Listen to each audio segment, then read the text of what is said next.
आज हम आपको ITR 1 की लाइव फाइलिंग दिखाएंगे, लेकिन उससे पहले ये जान लेते हैं कि ITR 1 किन लोगों के लिए एप्लीकेबल है, कौन लोग एलिजिबल हैं जो ITR 1 फॉर्म का यूज कर सकते हैं। तो अगर आपकी सैलरी से इनकम है, अगर आपको पेंशन रिसीव होती है, अगर आप एक हाउस प्रॉपर्टी से रेंट दिखाना चाहते हैं, अगर आप 2 हाउस प्रॉपर्टी से इनकम दिखाना चाहते हैं तो आपको ITR 2 फाइल करना होगा। इनकम फ्रॉम अदर सोर्सेज में अगर आप कोई इनकम दिखाना चाहते हैं, जैसे कि ट्यूशन इनकम हो गई या फिर कोई और इनकम जिस पर कि सेक्शन 194H या 194J के अंदर TDS नहीं डिडक्ट होता हो, डिविडेंड इनकम अगर आप दिखाना चाहते हैं तो उसके लिए भी आप ITR 1 फॉर्म का यूज कर सकते हैं। अगर आपकी शेयर्स या स्टॉक मार्केट से इनकम हो रही है तो आपको ITR 2 यूज करना है। और अगर आपकी कोई प्रोफेशनल इनकम हो रही है और उसमें सेक्शन 194J या 194H में TDS डिडक्ट हो रहा है, तब आपको ITR 4 फाइल करना है।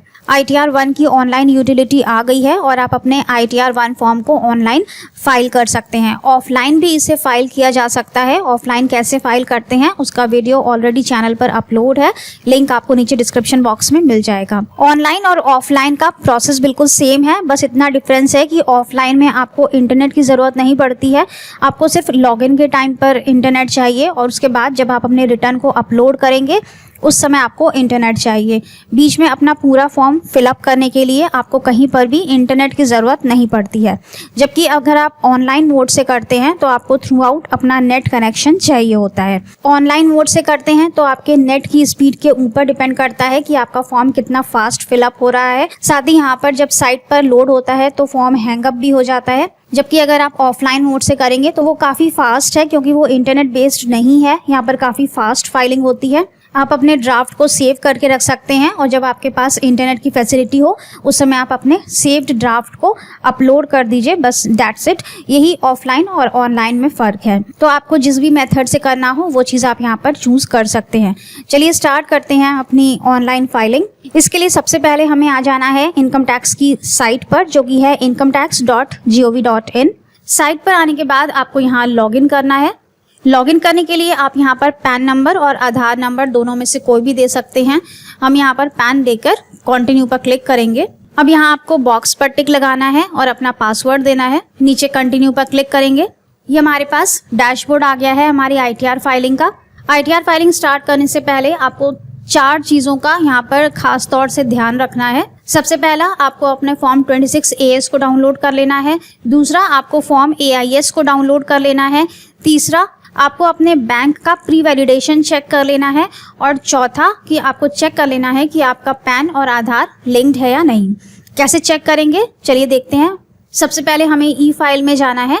यहाँ पर इनकम टैक्स रिटर्न्स, यहाँ पर व्यू फॉर्म 26 AS, कंफर्म करेंगे, टिक लगाएंगे और प्रोसीड करेंगे। व्यू टैक्स क्रेडिट स्टेटमेंट, यहाँ पे असेसमेंट ईयर सेलेक्ट कर लेना है 22-23, HTML और व्यू। अब जैसे कि आप देख सकते हैं कि यहाँ पर असेसमेंट ईयर 22-23 का फॉर्म 26 AS पूरा ओपन हो गया है। आप नीचे स्क्रॉल करेंगे तो आपको पूरी इन्फॉर्मेशंस मिल जाएंगी, आपकी कहाँ से कितनी इनकम रिसीव हो रही है और उस पर TDS कितना डिडक्ट हो रहा है। साथ ही आपको कोई रिफंड पिछले साल का मिला है या आपने कोई एडवांस टैक्स पे किया है तो वो सारी इन्फॉर्मेशन भी यहाँ से मिल जाती है। इसको आप PDF फॉर्म में एक्सपोर्ट भी कर सकते हैं और एक्सपोर्ट करने पर आपको सारे सेक्शंस भी दिख जाते हैं कि कौन से सेक्शन के अंदर आपका यहाँ पर TDS डिडक्ट हुआ है। अगर सेक्शन 192 में TDS डिडक्ट हो रहा है तो वो सैलरी का सेक्शन है, तब आपको ITR 1 फाइल करना है। अगर सेक्शन 194 में TDS डिडक्ट हो रहा है तो वो FD के इंटरेस्ट का सेक्शन है, तब भी आप ITR 1 फॉर्म का यूज़ कर सकते हैं। 194J या 194H में अगर TDS डिडक्ट हो रहा है तो वो आपकी प्रोफेशनल या कंसल्टेंसी इनकम है। उस केस में आप ITR 1 फॉर्म का यूज़ नहीं करेंगे, तब आप ITR 4 फॉर्म का यूज़ करेंगे। 26 AS को डाउनलोड करने के बाद अब हम देखते हैं कि हम AIS को कैसे डाउनलोड करेंगे। डैशबोर्ड पर सर्विसेज में जाएंगे, यहाँ पर सबसे नीचे है AIS, प्रोसीड करेंगे। AIS यहाँ पर है टैक्स पेयर इन्फॉर्मेशन समरी, जिसमें समरी फॉर्म में आपको सब कुछ मिलेगा।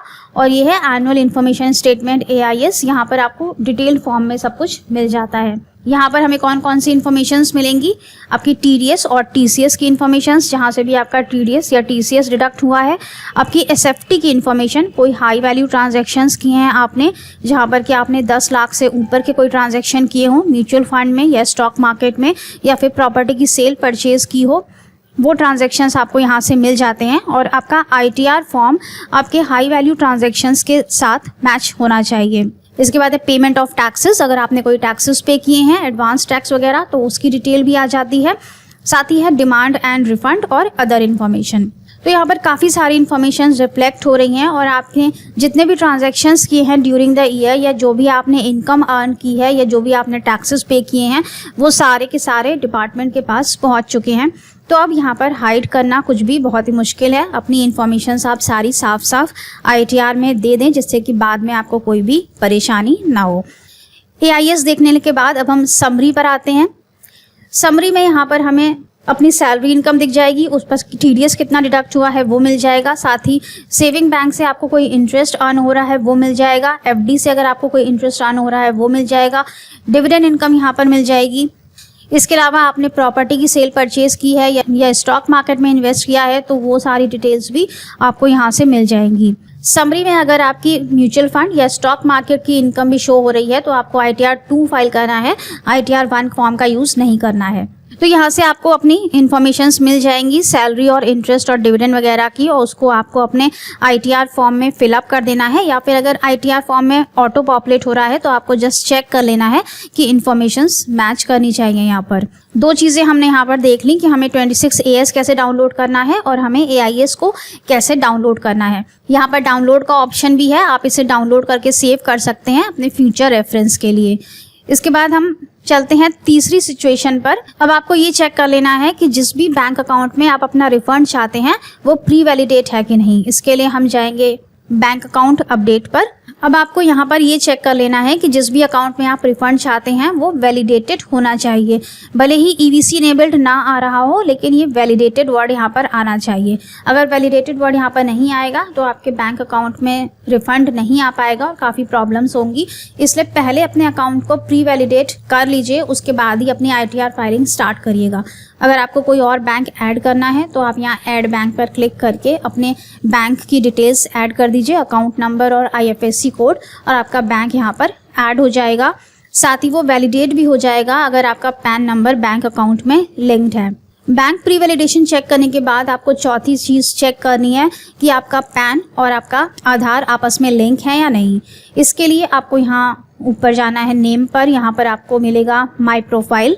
माई प्रोफाइल में आपकी यहाँ पर सारी पर्सनल इन्फॉर्मेशंस डिस्प्ले हो रही हैं। यहाँ पर आपको जस्ट ये चेक कर लेना है कि आधार नंबर के आगे लिंक्ड लिखा है। अगर आपका आधार और पैन लिंक्ड नहीं है तो सबसे पहले आप इसे लिंक कर लीजिए, उसके बाद ही अपनी ITR फाइलिंग स्टार्ट करिएगा।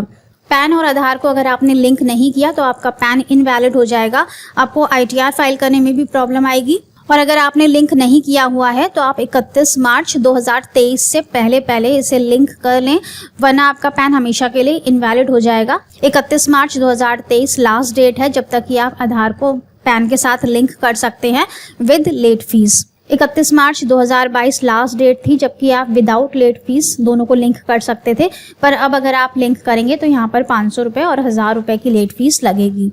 ये 4 चीज़ें चेक करने के बाद आइए चलिए स्टार्ट करते हैं ITR फाइलिंग और देखते हैं कि किस तरह से हम अपनी सैलरी इनकम के लिए ITR फाइल करेंगे। डैशबोर्ड पर आ जाते हैं। यहाँ पर हमारे पास 2 ऑप्शंस हैं, हम यहाँ फाइल नाउ से भी जा सकते हैं और यहाँ ई फाइल से भी जा सकते हैं। तो ईजीएस्ट मेथड है फाइल नाउ से जाते हैं। यहाँ पर हम असेसमेंट ईयर सेलेक्ट करेंगे 22-23 करेंट ईयर, ऑनलाइन, यहाँ कंटिन्यू करेंगे। अगर यहाँ पर पहले से आपका कोई ड्राफ्ट सेव है तो यहाँ पर रिज्यूम फाइलिंग का ऑप्शन आ जाता है, क्योंकि यहाँ पर ऑटो सेव होता जाता है सब कुछ। अगर आपने पहले कुछ भी यहाँ पर फिलअप किया है तो वो सब कुछ ऑटो सेव हो जाता है और आप उसे बाद में रिज्यूम करके अपनी ITR फाइलिंग कर सकते हैं। अगर हमें फिर से स्टार्ट करना है, हमारी इन्फॉर्मेशन चेंज हो गई हैं, तो हमें स्टार्ट न्यू फाइलिंग से जाना है। इंडिविजुअल पर क्लिक करेंगे और कंटिन्यू करेंगे। ITR फॉर्म सेलेक्ट करेंगे। अभी ITR 1 और ITR 4 2 ही फॉर्म्स अवेलेबल हैं ऑनलाइन फाइलिंग के लिए। ITR 2 और ITR 3 जल्दी ही अवेलेबल हो जाएंगे, तो हम यहाँ ITR 1 सेलेक्ट कर लेते हैं। ITR 1 फॉर्म कौन कौन लोग यूज़ कर सकते हैं उसके लिए यहाँ पर इंस्ट्रक्शंस भी दिए हुए हैं। NRI इस फॉर्म को यूज़ नहीं कर सकते हैं। साथ ही अगर आपकी नेट टैक्सेबल इनकम यानी कि टोटल इनकम 50 लाख रुपए के ऊपर है तब भी आप ये फॉर्म यूज़ नहीं कर सकते हैं।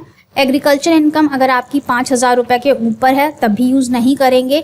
अगर आप किसी कंपनी में डायरेक्टर हैं या आपने अनलिस्टेड इक्विटी शेयर्स में इन्वेस्ट किया हुआ है या फिर सेक्शन 194N कैश विड्रॉल पर अगर आपका TDS डिडक्ट होता है तब भी आप इस फॉर्म का यूज़ नहीं करेंगे। प्रोसीड पर क्लिक करते हैं। Let's get started. अब हमारे पास 3 ऑप्शंस आ जाते हैं कि हम ये ITR क्यों फाइल कर रहे हैं। Taxable income more than the basic exemption limit, हमारी टोटल इनकम 2.5 लाख से ऊपर की है इसलिए हम फाइल कर रहे हैं। या फिर ये जो 4 ऑप्शंस यहाँ पर दिए हुए हैं इनके अंदर हम फॉल करते हैं इसीलिए हम ये रिटर्न फाइल कर रहे हैं। क्या हैं ये ऑप्शंस?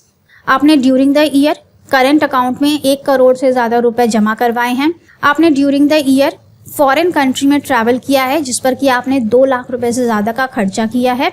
आपने during the year electricity consumption किया है जिसका कि खर्चा एक्सपेंडिचर 1 लाख रुपए से ज़्यादा का है।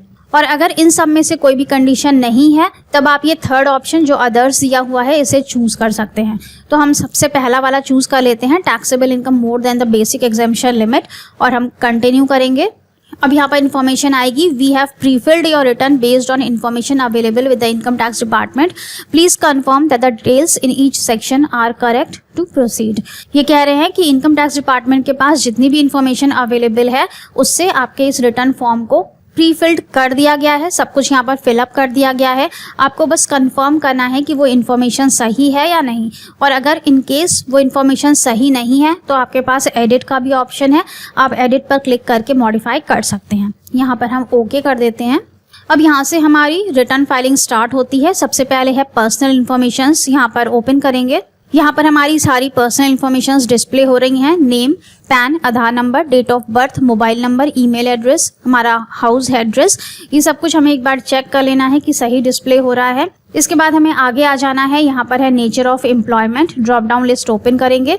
यहाँ पर काफ़ी सारे ऑप्शंस हैं कि आप सेंट्रल गवर्नमेंट एम्प्लॉय हैं, स्टेट गवर्नमेंट हैं, PSU एम्प्लॉय हैं, सेंट्रल गवर्नमेंट के पेंशनर हैं, स्टेट गवर्नमेंट के पेंशनर हैं, PSU के पेंशनर हैं, अदर्स मतलब कि आप प्राइवेट सेक्टर के पेंशनर हैं। इसके बाद अदर्स प्राइवेट सेक्टर के लिए है। इसके बाद है नॉट एप्लीकेबल, अगर आप फैमिली पेंशन के लिए ये ITR फाइल कर रहे हैं या किसी और वजह से फाइल कर रहे हैं जो कि इन सारे हेड के अंदर फॉल नहीं होती है तब आप नॉट एप्लीकेबल पर चूज कर सकते हैं और ITR फाइलिंग स्टार्ट कर सकते हैं। तो हम यहाँ पर अदर्स का ऑप्शन ले लेते हैं कि हम प्राइवेट सेक्टर एम्प्लॉय हैं। इसके बाद आता है फाइलिंग सेक्शन, यहाँ पर ऑटो सेलेक्टेड है ये सेक्शन 139(1) क्योंकि हम अपनी रिटर्न ऑन और बिफोर ड्यू डेट फाइल कर रहे हैं। ड्यू डेट क्या है हमारी? 31 जुलाई 2022 हमारी लास्ट डेट या ड्यू डेट है। जब हम 31 जुलाई के बाद फाइलिंग करेंगे तब हम बिलेटिव रिटर्न को चूज करेंगे 139(4), और अगर ये जो रिटर्न हम फाइल कर रहे हैं इसमें हमसे कोई मिस्टेक हो जाती है और हम अपने ITR को रिवाइज करना चाहते हैं तब हम ये वाला सेक्शन चूज करेंगे, revise return after filing original return, section 139(5). इसके बाद है filed in response to notice under section, हम किसी नोटिस के जवाब में ये रिटर्न फाइल नहीं कर रहे हैं इसलिए हम इस बटन को ऑफ ही रहने देते हैं। इसके बाद है are you opting for new tax regime, अगर आप न्यू टैक्स रिजीम में जाना चाहते हैं तो आप यहाँ पर येस कर देंगे, अगर आप ओल्ड में ही रहना चाहते हैं तो यहाँ पर नो रहने देंगे। न्यू टैक्स रिजीम में हमें कम रेट्स का फ़ायदा मिल जाता है लेकिन वहाँ पर हमें डिडक्शंस या एग्जेम्पशंस कोई भी नहीं मिलते हैं, स्टैंडर्ड डिडक्शन भी हम नहीं क्लेम कर सकते हैं। जबकि अगर हम ओल्ड स्कीम में रहते हैं तो यहाँ पर टैक्स रेट्स स्लाइटली हायर हैं लेकिन आपको काफ़ी सारे बेनिफिट्स मिल जाते हैं। सेक्शन 80C से लेकर के 80U तक अगर आपने कोई भी इन्वेस्टमेंट्स करवाए हुए हैं तो उसका बेनिफिट आप ले सकते हैं। साथ ही स्टैंडर्ड डिडक्शन 50,000 का बेनिफिट भी मिल जाता है, और अगर आपकी सैलरी में से एग्जेम्पशंस आपको मिल रहे हैं तो उसका बेनिफिट भी मिल जाता है। अगर आपको काफ़ी सारे एग्जेम्पशंस मिल रहे हैं या आपने इन्वेस्टमेंट्स बहुत सारे करवाए हुए हैं तब आपके लिए बेनिफिशियल रहेगा कि आप ओल्ड रिजीम के साथ ही जाएँ। हम यहाँ पर नो कर देते हैं कि हम न्यू रिजीम में नहीं जाना चाहते हैं, हमें ओल्ड में ही रहना है। आगे चलेंगे। इसके बाद आ जाती हैं बैंक डिटेल्स, यहाँ पे लिखा है please declare details of all bank accounts held in India. आपके इंडिया में जितने भी बैंक अकाउंट्स हैं आपको सारे यहाँ पर डिस्क्लोज करने हैं। अगर यहाँ पे लिस्ट में आपका कोई भी बैंक नहीं आ रहा है तो आप यहाँ ऐड अनदर पे करके अपने बैंक अकाउंट को ऐड भी कर सकते हैं। और यहाँ पर किसी एक अकाउंट को आपको रिफंड के लिए सेलेक्ट करना कंपल्सरी है। जैसे कि यहाँ पर हमारे एक अकाउंट में यहाँ पे सेलेक्टेड फॉर रिफंड पर ऑन लगा हुआ है। अगर आपका ये बैंक वैलिडेटेड है तभी इसे सेलेक्ट करिएगा रिफंड के लिए, नॉट प्री वैलिडेटेड किसी भी अकाउंट को रिफंड के लिए सेलेक्ट मत करिएगा। इसके बाद नीचे कंफर्म कर देंगे। पर्सनल इन्फॉर्मेशंस कंफर्म हो जाने के बाद हम आते हैं ग्रॉस टोटल इनकम पर। यहाँ पर सबसे पहले हैं सैलरी एग्जेम्पशंस। अगर आपको अपनी सैलरी में से कोई भी एग्जेम्पशंस मिल रहे हैं तो वो आपको अपने फॉर्म 16 से मिल जाएंगे और वो आप यहाँ पर दे सकते हैं। इसमें सेक्शन 10-14 के एग्जेम्पशंस हैं। एचआरए का एग्जेम्पशन अगर आपको क्लेम करना है तो वो भी आप यहीं पर करेंगे। लीव ट्रैवल अलाउंस का एग्जेम्पशन है तो वो यहाँ पे कर सकते हैं। इसके अलावा अगर कोई और एनी अदर एग्जेम्पशन है तो वो भी आप यहाँ पर येस पर क्लिक करके उसका अमाउंट यहाँ पर दे सकते हैं और वो क्लेम कर सकते हैं। यहाँ पर कंटिन्यू कर देंगे। अब यहाँ से हमारी इनकम की डिटेल्स स्टार्ट होती हैं। यहाँ पर सबसे पहले है इनकम फ्रॉम सैलरी। यहाँ पर हमें एडिट पे क्लिक करना है। यहाँ पर सारी इन्फॉर्मेशंस आपके 26 AS से या फिर आपके AIS से ऑटो पॉपुलेट हो जाएंगी। आपको सिर्फ चेक करना है। अभी यहाँ पर ऑटो पॉपुलेट नहीं हो रही हैं तो आप यहाँ पर मैनुअली एडिट करके भी अपने ITR को फाइल कर सकते हैं। जैसे कि हमारी यहाँ पे सैलरी है 6 लाख रुपए तो हम यहाँ 6 लाख लिख देते हैं। इसके बाद वैल्यू ऑफ परक्विजिट्स हैं, profit in lieu of salary है, income from retirement benefit account maintained in notified country section 89A। तो ये सारी इन्फॉर्मेशंस आपको अपने फॉर्म 16 से मिल जाएंगी। तो ये सारी इन्फॉर्मेशंस आप बहुत आसानी से अपने फॉर्म 16 से यहाँ पर फिलअप कर सकते हैं। इसके बाद हम आगे जाएंगे तो यहाँ पर एग्जेम्प्ट अलाउंसेस की डिटेल्स हैं जो कि सैलरी से एग्जेम्पशंस हैं, वो हम पिछले पेज में एंटर कर चुके हैं। लेकिन अगर इन केस आपके कोई एग्जेम्पशंस वहाँ पे रह गए क्लेम करना तो यहाँ पे ड्रॉप डाउन लिस्ट दी गई है। यहाँ से भी आप सिलेक्ट करके जो रह गए एग्जेम्पशंस उनको क्लेम कर सकते हैं। ये हमारी नेट सैलरी आ जाएगी जो कि ऑटो कैलकुलेट हो गई है। इसमें से हमें स्टैंडर्ड डिडक्शन मिल जाएगा 50,000 का जो कि ऑटो पॉपुलेट हुआ है। एंटरटेनमेंट अलाउंस अगर आपको कुछ मिलता है वो भी ऑटो पॉपुलेट हो जाएगा। प्रोफेशनल टैक्स यहाँ पर एडिट किया जा सकता है। अगर आपको प्रोफेशनल टैक्स मिलता है अपनी कंपनी से तो वो आपको फॉर्म 16 से पता चल जाएगा, वो आप यहाँ पर दे सकते हैं। Income chargeable under the head salary आ गया और इसे सेव कर देंगे। इनकम फ्रॉम सैलरी के बाद है इनकम फ्रॉम हाउस प्रॉपर्टी। यहाँ पर ऐड पर क्लिक करेंगे। यहाँ से हमें टाइप सेलेक्ट करना है, सेल्फ ऑक्यूपाइड है, लेट आउट है या डीम्ड लेट आउट है।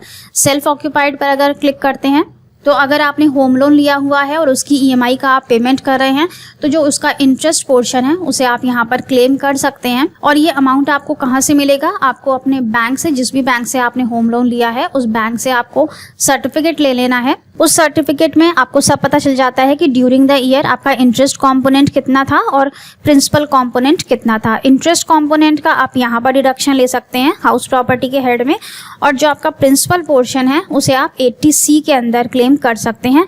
और 80C में मैक्सिमम 1.5 लाख रुपए तक का डिडक्शन वहां पर मिल जाता है। इंटरेस्ट पोर्शन में हमें यहाँ पर 2 लाख का डिडक्शन मिलता है। इन केस हमारा इंटरेस्ट पोर्शन यहाँ पर 1 लाख रुपए का है तो ये हमारा यहाँ से लेस हो जाएगा और हमें यहाँ पर बेनिफिट मिल जाएगा 1 लाख रुपए का। इसको हम ऐड कर देंगे तो ये ऐड हो जाएगा। अब दूसरा केस देख लेते हैं कि अगर हम यहाँ पर लेट आउट सेलेक्ट करते हैं। अगर आपने प्रॉपर्टी को लेट आउट किया हुआ है तो आपको जो भी ग्रॉस रेंट रिसीव हो रहा है वो रेंट का अमाउंट आपको यहाँ पर देना होगा। अगर हम यहाँ पर 1,80,000 लिख देते हैं। Taxes paid to local authorities, कोई टैक्स पे कर रहे हैं आप लोकल अथॉरिटीज को तो उसका बेनिफिट यहाँ मिल जाएगा। और जो भी आपकी टोटल वैल्यू यहाँ पर आएगी उस पर आपको 30% का स्टैंडर्ड डिडक्शन मिल जाता है जो कि ऑटो कैलकुलेट हो जाएगा। EMI अगर आप कोई पे कर रहे हैं तो उसका इंटरेस्ट यहाँ पर आ जाएगा। 1 लाख रुपए हमारा इंटरेस्ट पोर्शन है और इस तरह से ये आपका कैलकुलेशन हो गया। इनकम फ्रॉम हाउस प्रॉपर्टी का 30% का यहाँ पर स्टैंडर्ड डिडक्शन मिल गया और 1 लाख रुपए का यहाँ पर आपको EMI का बेनिफिट मिल गया और आप इसे जस्ट ऐड कर देंगे तो यहाँ पर आपकी income from house property add हो जाएगी। बैक चलते हैं। इनकम फ्रॉम हाउस प्रॉपर्टी के बाद है इनकम फ्रॉम अदर सोर्सेज। यहाँ पर ऐड डिटेल्स पे क्लिक करेंगे। अब यहाँ पर जो भी इनकम आपके केस में एप्लीकेबल है उस पर हम येस करके अमाउंट देते जाएंगे। सेविंग बैंक से इंटरेस्ट है, सभी लोगों के पास सेविंग बैंक होता है और सभी इंटरेस्ट अर्न करते हैं सेविंग अकाउंट पर, तो यहाँ पर हम येस करेंगे और जो भी हमारा इंटरेस्ट है सेविंग अकाउंट का वो हमें अपने AIS से मिल जाएगा। AIS में चेक करके हम यहाँ पर अमाउंट दे सकते हैं। तो हमने यहाँ पर 12,000 का अमाउंट दे दिया अपने इंटरेस्ट का। इसके बाद है इंटरेस्ट फ्रॉम डिपॉजिट्स। यहाँ पर अगर आपको FD से कोई इनकम हो रही है वो देनी है आपको, इसका भी अमाउंट आपको अपने AIS से मिल जाएगा। तो AIS से हम यहाँ पर अमाउंट दे देंगे। Income from income tax refund. Income tax refund पर अगर आपको कोई इंटरेस्ट रिसीव हुआ है तो वो फिगर यहाँ पर आ जाएगी, ये भी आपको AIS से मिल जाएगी। इसके बाद है interest accrued on contributions to provident fund. Provident fund से अगर आपको कोई इंटरेस्ट रिसीव हो रहा है वो इन्फॉर्मेशन आपको यहाँ पे देनी है, ये भी आपके AIS से ऑटो पॉपुलेट हो जाएगी। इसके बाद है do you have income from family pension. अगर आप फैमिली पेंशन यहाँ पर दिखाना चाहते हैं तो उसके लिए भी आप येस पर क्लिक कर सकते हैं और यहाँ पर अमाउंट दे सकते हैं। फैमिली पेंशन के अमाउंट से हमें डिडक्शन भी मिल जाता है, वो यहाँ पर ऑटो कैलकुलेट हो जाएगा और अकॉर्डिंगली आपकी इनकम यहाँ पर आ जाएगी। इसके बाद एनी अदर है, इनकम यहाँ पर आप दिखाना चाहते हैं तो वो दिखा सकते हैं। और फिर है do you have dividend income. अगर डिविडेंड से आपको कोई इनकम हो रही है तो वो भी यहाँ पर आ जाएगी और ये अमाउंट भी आपको अपने AIS से मिल जाएगा। यहाँ पे कंटिन्यू कर देंगे। अब हमारी इनकम फ्रॉम सैलरी हो गई, इनकम फ्रॉम हाउस प्रॉपर्टी हो गई, इनकम फ्रॉम अदर सोर्सेज में भी हमने सारे हेड डाल दिए हैं। हमारी ग्रॉस टोटल इनकम यहाँ पर आ गई है। इसके बाद है एग्जेम्प्ट इनकम। अगर आपकी कोई एग्जेम्प्ट इनकम है वो आप यहाँ ऐड डिटेल पर क्लिक करके एंटर कर सकते हैं। यहाँ पर एक ड्रॉप डाउन लिस्ट मिलेगी, इसमें से सेलेक्ट कर सकते हैं कोई भी एग्जेम्प्ट इनकम, जैसे कि एग्रीकल्चर इनकम लेस देन 5,000 है। इसके बाद है compensation on account of any disaster, जो कि सेंट्रल गवर्नमेंट या स्टेट गवर्नमेंट एम्प्लॉयज को मिलता है। इसके बाद है स्टैट्यूटरी फंड, प्रोविडेंट फंड अगर आपको रिसीव हुआ है, रिकॉग्नाइज्ड प्रोविडेंट फंड से पैसा कोई रिसीव हुआ है, अप्रूव्ड सुपर एन्युएशन फंड से कोई पैसा रिसीव हुआ है, अलाउंसेस टू MP MLA जो कि एग्जाम्प्ट होते हैं, अवार्ड इंस्टीट्यूटेड बाय गवर्नमेंट जो एग्जाम्प्ट होता है, परमवीर चक्र, महावीर चक्र, वीर चक्र और other gallantry award, defence medical disability pension, जो भी आपके केस में एप्लीकेबल है वो सिलेक्ट करके यहाँ से और ऐड पर क्लिक कर देंगे तो आपकी एग्जाम्प्ट इनकम यहाँ पर ऐड हो जाएगी। यहाँ पर अमाउंट दे देंगे। हम बैक चलते हैं। हमने यहाँ पर सारी इनकम्स एंटर कर दी हैं, एग्जाम्प्ट इनकम भी देख ली। अब हम नीचे कंफर्म पर क्लिक कर देंगे। ग्रॉस टोटल इनकम कंफर्म्ड हो गई है। टोटल डिडक्शंस पर आ जाते हैं। डिडक्शंस में सबसे पहले है डोनेशन पेड। अगर आपने कहीं डोनेशन पे किया है तो आप येस पर क्लिक करेंगे और इसके लिए आपको शेड्यूल 80G को फिलअप करना है। शेड्यूल 80G में सारी इन्फॉर्मेशन जाएगी कि आपने कौन से ऑर्गेनाइजेशन को डोनेशन पे किया है, कितना अमाउंट किया है, कैश में किया है या चेक से किया है, ऑर्गेनाइजेशन का पूरा एड्रेस और उसका पैन नंबर, सारी डिटेल्स यहाँ पर देनी पड़ती हैं। इसके बाद है donation paid to scientific research development. अगर ये वाले में यस करते हैं तो आपको शेड्यूल 80GGA भरना पड़ेगा, जिसमें कि आपको सारी इन्फॉर्मेशन डोनेशन से रिलेटेड देनी पड़ेगी। इसके बाद है सेक्शन 80GG। अगर आप हाउस रेंट का डिडक्शन क्लेम करना चाहते हैं तो आपको 80GG शेड्यूल को फिल करना होगा। सेक्शन 80GG में कौन लोग डिडक्शन क्लेम करते हैं, वो जिनको कि HRA नहीं मिल रहा है अपने एम्प्लॉयर से और वो हाउस रेंट पे कर रहे हैं तो उन्हें अपने हाउस रेंट का डिडक्शन यहाँ पर मिल जाता है। अगर आपको HRA मिल रहा है तो आप HRA में क्लेम करेंगे और अगर आपको HRA नहीं मिल रहा है तब आप सेक्शन 80GG में क्लेम करेंगे। लेकिन दोनों ही सेक्शंस में एक साथ आपको क्लेम नहीं करना है। दोनों सेक्शंस में आपने हाउस रेंट क्लेम किया तो आपका रिटर्न डिफेक्टिव हो जाएगा। सेक्शन 80GG के बाद 80C आता है। 80C में अगर आपने कोई भी इन्वेस्टमेंट्स किए हुए हैं वो यहाँ पर दे देंगे। इसके बाद 80CCD2 है। 80D है मेडिकल इंश्योरेंस। अगर आपने मेडिकल इंश्योरेंस प्रीमियम का पेमेंट किया है तो उसका रिडक्शन आप यहाँ पर ले सकते हैं। 80E है एजुकेशन लोन लिया हुआ है तो उसका जो भी इंटरेस्ट आप पे करते हैं उसका रिडक्शन यहाँ पर मिल जाता है।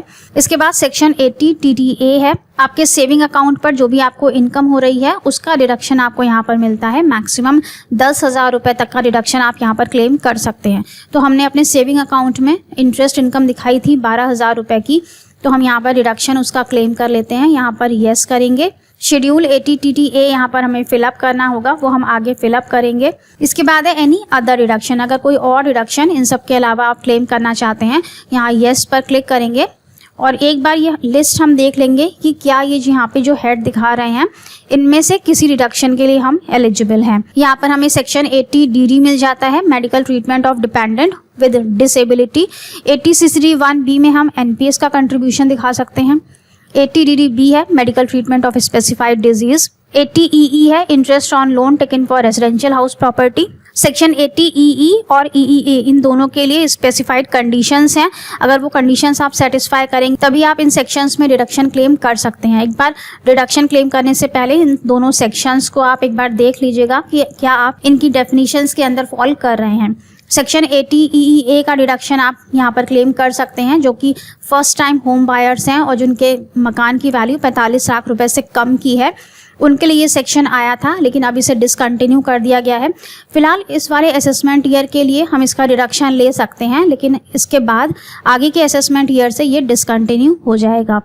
इसके बाद ATEEB है, अगर आपने इलेक्ट्रिक व्हीकल परचेज की है उसका अमाउंट आप यहाँ पे क्लेम कर सकते हैं। इसके बाद डोनेशन टू पॉलिटिकल पार्टी है, और 80U है in case of person with disability. अगर आप पर्सन हैं और आप डिसेबल हैं तो आप अपना जो मेडिकल ट्रीटमेंट करवा रहे हैं उसका डिडक्शन यहाँ पर ले सकते हैं। ये सारे हेड एक बार देख लीजिए, अगर कोई आपके केस में एलिजिबल है तो उसका डिडक्शन यहाँ पर ले सकते हैं, और यहाँ पर कंटिन्यू पर क्लिक कर देंगे। वेरीफाई और डिडक्शंस पर आ जाएंगे। यहाँ पर कुछ शेड्यूल्स हैं जो हमें फिलअप करने होंगे। 80D सेक्शन है, अगर हमने हेल्थ इंश्योरेंस प्रीमियम क्लेम किया है तो सेक्शन 80D का शेड्यूल भरना होगा यहाँ पर। इसके बाद यहाँ पर जो हमें मेन फिलअप करना है वो है शेड्यूल 80TTA, जिसका हमने डिडक्शन क्लेम किया है, यहाँ पर ऐड करेंगे। इंटरेस्ट ऑन सेविंग अकाउंट, यहाँ पर इंटरेस्ट दे देंगे हम 12,000। Amount eligible for deduction under section 80TTA, ये 10,000 रुपीज मैक्सिमम डिडक्शन मिलता है, वो यहाँ पर ऑटो कैलकुलेट आ गया है और ये हम ऐड कर देंगे। 80TTA का शेड्यूल यहाँ पर फिलअप हो गया। 12,000 रुपये में से हमें यहाँ डिडक्शन भी मिल गया है। टोटल डिडक्शंस यहाँ पर आ गए हैं 10,000 और इसे कंफर्म कर देंगे। रिटर्न समरी पर आ जाते हैं। यहाँ पर हमारे डिडक्शंस कंफर्म हो गए हैं।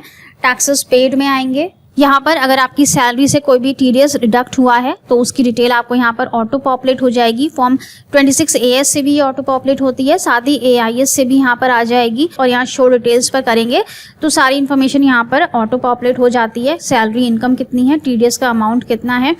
अगर कोई इन्फॉर्मेशन ऑटो पॉपुलेट नहीं हो रही है तो आप यहाँ ऐड अनदर पर करके इन्फॉर्मेशंस ऐड भी कर सकते हैं। यहाँ पर आपको टैन नंबर देना है, नेम ऑफ द डिडक्टर देना है, जो भी ऑर्गेनाइजेशन आपका टीडीएस डिडक्ट कर रही है उसका टैन नंबर देना है और उसका नाम देना है। इसके बाद कितनी इनकम पर कट रहा है, वो टोटल टीडीएस कितना है वो अमाउंट दोनों देकर यहाँ पर ऐड कर देना है। टीडीएस की डिटेल्स यहाँ पर ऐड हो जाएगी। इसके बाद दूसरा है यहाँ पर TDS from income other than salary. अगर एफडी से आपका कोई टीडीएस डिडक्ट हो रहा है या फिर आपके डिविडेंड इनकम से कोई भी टीडीएस डिडक्ट हो रहा है तो उसकी इन्फॉर्मेशन आपको यहाँ पर मिल जाएगी। अगर रिफ्लेक्ट नहीं हो रही है आप यहाँ पर शो डिटेल्स पर क्लिक करके ऐड अनदर पर क्लिक करके इन्फॉर्मेशन को मैनुअली यहाँ फिलअप कर सकते हैं। इसके बाद टीसीएस की इन्फॉर्मेशन आ जाती है। टीसीएस की डिटेल्स भी यहाँ पर ऑटो पॉपुलेट हो जाती हैं, नहीं हो रही हैं तो आप ऐड डिटेल्स कर सकते हैं। इसके बाद है एडवांस टैक्स और self assessment tax. Advance tax यहाँ पर ऑटो पॉपुलेट हो जाता है, लेकिन सेल्फ असेसमेंट टैक्स की पेमेंट 31 मार्च के बाद की जाती है, वो यहाँ पर ऑटो पॉपुलेट नहीं होगी, वो आपको यहाँ पर मैनुअली एंटर करनी होगी। यहाँ पर कंफर्म कर देंगे, टोटल टैक्स लायबिलिटी आ जाएगी। यहाँ पर आपको पूरी कंप्यूटेशन दिख जाएगी। आपने ग्रॉस टोटल इनकम कितनी दिखाई है, आपके टोटल डिडक्शंस कितने हैं, आपकी टोटल इनकम कितनी आ गई, इस पर आपका टैक्स कितना बन रहा है, इस पर एजुकेशन सेस लग रहा है 4% का। आपने टैक्सेस पे नहीं किए हैं इसलिए आपके ऊपर यहाँ इंटरेस्ट भी लग रहा है अंडर सेक्शन 234B और 234C, और टोटल टैक्स और इंटरेस्ट मिला के आपको कितनी लायबिलिटी बन रही है वो अमाउंट आपको यहाँ से मिल जाएगा। रिबेट अंडर सेक्शन 87A, अगर इसमें आपको कोई रिबेट मिल रहा होगा तो वो यहाँ पर अपने आप कैलकुलेट हो जाता है। यहाँ पर नहीं बन रहा है क्योंकि हमारी इनकम 5 लाख रुपए के ऊपर जा रही है। अगर ये 5 लाख रुपए के अंदर होती तो यहाँ पर हमें फुल अमाउंट का रिबेट मिल जाता 87A का, और हमारी टैक्स लायबिलिटी निल हो जाती। फिलहाल हमारी जो टोटल इनकम है वो 5 लाख के ऊपर जा रही है, इसलिए हमारी टैक्स लायबिलिटी यहाँ पर बन गई है। इसे हम कंफर्म कर देंगे। रिटर्न समरी पर वापस आ गए हैं और यहाँ पर हमारे सारे हेड कंफर्म्ड हो चुके हैं। यहाँ पर प्रोसीड का बटन हाईलाइट हो गया है, प्रोसीड कर देते हैं। अब यहाँ पर हमें पेमेंट के लिए बोल रहा है कि हमें पहले पेमेंट करना होगा, उसके बाद ही हम आगे प्रोसीड कर पाएंगे। तो हम नीचे जाएंगे तो हमें पे नाउ का ऑप्शन मिल जाएगा, यहाँ पर क्लिक करेंगे। अभी हमें NSDL की साइट पर ले जाएगा पेमेंट के लिए। कंटिन्यू कर देते हैं। कंटिन्यू करने के बाद यहाँ पर सब कुछ ऑटो सेलेक्टेड है, आपको कुछ भी यहाँ पर सेलेक्ट नहीं करना है। टैक्स एप्लीकेबल में 0021 ही रहने देना है। Income tax other than companies, क्योंकि आप इंडिविजुअल हैं। टाइप ऑफ पेमेंट में यहाँ पर ऑटो सेलेक्टेड है। सेल्फ असेसमेंट टैक्स, यहाँ पर कुछ भी छेड़छाड़ नहीं करनी है हमें। नेट बैंकिंग में हमें अपना बैंक सेलेक्ट कर लेना है कि हम कौन से बैंक से अपना पेमेंट करना चाहते हैं। पैन नंबर यहाँ पे ऑटो पॉपुलेट हो रहा है। असेसमेंट ईयर भी दिया हुआ है, किस असेसमेंट ईयर के लिए हम ये सेल्फ असेसमेंट टैक्स पे कर रहे हैं। इसके बाद हमारा एड्रेस भी यहाँ पर आ रहा है। टोटल अमाउंट कितना हमें पे करना है, जो हमारे ITR के अकॉर्डिंग लाइबिलिटी बन रही है, वो अमाउंट भी यहाँ पर ऑटो पॉपुलेट हो रहा है। हमें बस कैप्चा डालना है और प्रोसीड पर क्लिक करके नेट बैंकिंग से पेमेंट कर देना है। पेमेंट करने के बाद हमारे पास जो रिसिट आती है वो रिसिट हमें डाउनलोड कर लेनी है और उस अमाउंट को हमें सेल्फ असेसमेंट टैक्स पेड वाले कॉलम में फिल करना होगा। कैसे फिल करेंगे, वापस रिटर्न पर आ जाते हैं, रिटर्न समरी पर जाएंगे, टैक्सेस पेड के कॉलम में जाएंगे, self assessment tax payment show details यहाँ पर ऐड करेंगे और आपने जो भी अपनी सेल्फ असेसमेंट टैक्स पेड की रिसिट डाउनलोड की है वहाँ से आपको ये सारी इन्फॉर्मेशंस मिल जाएंगी। BSR code, serial number of challan, date, कौन सी डेट में आपने पेमेंट किया है और यहाँ पर टैक्स पेड का अमाउंट, ये सारी डिटेल्स डाल के हमें ऐड कर देना है। तो हमारा चालान यहाँ पर ऐड हो जाएगा और जैसे ही ये ऐड होगा यहाँ पे कंफर्म कर देंगे। जैसे ही हमारा चालान ऐड होगा वैसे ही जो हमारी ये टैक्स लायबिलिटी दिख रही है ये निल हो जाएगी। ये हमने एक मेथड देख लिया कि जब हमारी टैक्स लायबिलिटी बन रही है तब हमें किस तरह से प्रोसीड करना है।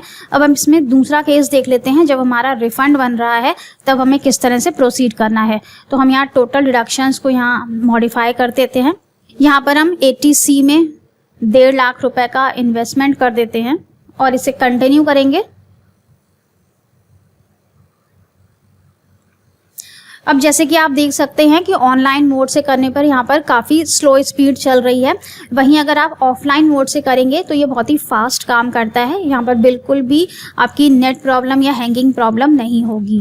कंफर्म कर देंगे। अब हम टैक्स लायबिलिटी पर चलते हैं और यहाँ पर हमें कंप्यूटेशन मिल जाएगी। यहाँ पर हमारी टोटल इनकम 5 लाख रुपए के अंदर चली गई, इसलिए हमें जितना भी टैक्स पेबल हमारा बन रहा था उस पूरे का हमें सेक्शन 87A में रिबेट मिल गया और हमारी टैक्स लायबिलिटी यहाँ पर 0 हो गई। कंफर्म कर देंगे। अब हमारा प्रोसीड का बटन यहाँ हाईलाइट हो गया है, प्रोसीड करेंगे। You need to make payment of 0, कोई भी लायबिलिटी नहीं है। नीचे प्रीव्यू रिटर्न बता रहा है, प्रीव्यू कर लेते हैं एक बार। यहाँ बॉक्स पर टिक लगाएंगे और कंटिन्यू करेंगे। अब यहाँ पर हमें पूरे रिटर्न का प्रीव्यू दिख जाएगा, इसे एक बार चेक कर लेना है। चेक करने के बाद हम नीचे प्रोसीड टू वैलिडेशन पर क्लिक करेंगे। ITR 1 validation successful, no errors found. अगर यहाँ पर कोई एरर्स आ जाते हैं तो आपको पहले एरर्स को ठीक करना होगा। जो भी एरर यहाँ पर दिखा रहा है उसके ऊपर आप क्लिक करेंगे तो वो सीधा आपको उस पेज पर ले जाएगा जहाँ पर की एरर है, वहाँ पर आप उसे ठीक करके और उसके बाद आप प्रोसीड कर सकते हैं वैलिडेशन के लिए। यहाँ पर हमारा वैलिडेशन सक्सेसफुल आ रहा है। अब हम प्रोसीड टू वेरिफिकेशन करेंगे। यहाँ पर क्लिक करने के बाद आप ई वेरिफिकेशन की साइट पर आ जाएंगे, जहाँ पर कि आपको अपने ITR को ई वेरीफाई करना है 120 दिन के अंदर। 4 महीने का समय मिलता है आपको ई वेरिफिकेशन के लिए और ई वेरिफिकेशन को अगर आपने नहीं किया तो आपका ITR इनवैलिड हो जाएगा। तो अपना ई वेरिफिकेशन जरूर कर लीजिएगा। इस स्टेज पर आने तक आपका ITR सबमिट नहीं होता है, यहाँ पर सिर्फ वैलिडेशन सक्सेसफुल हुआ है। जब हम प्रोसीड टू वेरिफिकेशन पर क्लिक करेंगे तभी हमारा रिटर्न सबमिट होगा। अगर आप इस स्टेज पर आकर अपने रिटर्न को छोड़ देते हैं तो ये आपका ड्राफ्ट में सेव हो जाएगा और जब आप नेक्स्ट टाइम लॉगिन करेंगे तो आप अपने ITR को सबमिट कर सकते हैं और उसे ई वेरीफाई भी कर सकते हैं। और इन केस नेक्स्ट टाइम आपको पता चलता है कि आपके ITR में कुछ मॉडिफिकेशंस हो गए हैं या फिर आपको कुछ ऐड करना है या डिलीट करना है तो वो भी आप रिज्यूम फाइलिंग पर क्लिक करके ऐड या डिलीट कर सकते हैं। जैसा कि हमने स्टार्टिंग में देखा था कि हमें 2 ऑप्शंस मिलते हैं, स्टार्ट न्यू फाइलिंग और दूसरा रिज्यूम फाइलिंग। रिज्यूम फाइलिंग पर करेंगे तो ये जो आपने यहाँ पे फिलअप किया है ITR ये आपका भरा हुआ पूरा मिलेगा, इसे आप मॉडिफाई कर सकते हैं। और अगर आपको स्टार्ट न्यू फाइलिंग से करना है तो आप स्टार्ट न्यू फाइलिंग पर क्लिक करेंगे तो आपने ये जो पहले से डेटा सेव किया हुआ है ये पूरा क्लियर हो जाता है और आपने जितनी भी इंफॉर्मेशन यहाँ पर फिलअप की हैं वो सारी यहाँ से हट जाएंगी। तो आप एक फ्रेश ITR फाइल कर सकते हैं। तो बस फ्रेंड्स यही था ITR 1 का डेमो। जैसे ही हमारे पास कोई फॉर्म 16 अवेलेबल होगा हम ITR 1 कैसे फाइल करते हैं फॉर्म 16 से उसका भी एक डेमो ज़रूर अपलोड करेंगे। तो तब तक के लिए चैनल को सब्सक्राइब करना मत भूलिएगा। Thank you so much for watching this video. Have a nice day, stay safe and healthy. Bye bye.